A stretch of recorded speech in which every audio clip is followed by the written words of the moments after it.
Tumatakbo ang tatlong lalaking yan habang buhat-buhat ng isa sa kanila ang isang babae sa barangay 867 sa Pandacan, Maynila mag-aalas 6:30 kagabi. Ang babae isusugod sa ospital matapos mabaril sa kanyang kaliwang paa ayon sa barangay. Inakala pa raw noong una na ligaw na balang tumama sa biktima. Pero sa pangatlong balik ng mga pulis, 2 baril umano ang narecover sa bahay mismo ng biktima. Isang airsoft at isang caliber 45. Sa kuha ng CCTV, may kita pa ang isang pulis habang may bitbit na plastic kung saan nakalagay ang mga baril.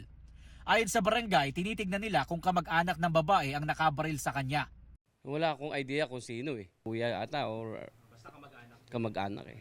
Pero yung pamilyang yan, maayos naman, hindi naman din magulo. Ayon naman sa isang residente, kuya mismo ng biktima ang aksidenteng nakabaril sa kanya. Mamaril daw talaga ng daga yun. So, gabi-gabi ata. Ganun ang nangyayari. Pagka uwi na daw ng bahay, so parang pahinga, namaril daw yata ang daga. Tapos hindi sinasadya na tamaan yata yung kapatid. Base naman sa salaysay ng babae sa mga pulis, katatapos lang niyang maglaban noon at kumakain na siya ng hapunan nang bigla siyang makarinig ng putok ng baril. Bigla raw siyang natumba, doon niya na napansin na dumudugo na ang kanyang paa. Patuloy ang investigasyon ng Pandacan Police Station.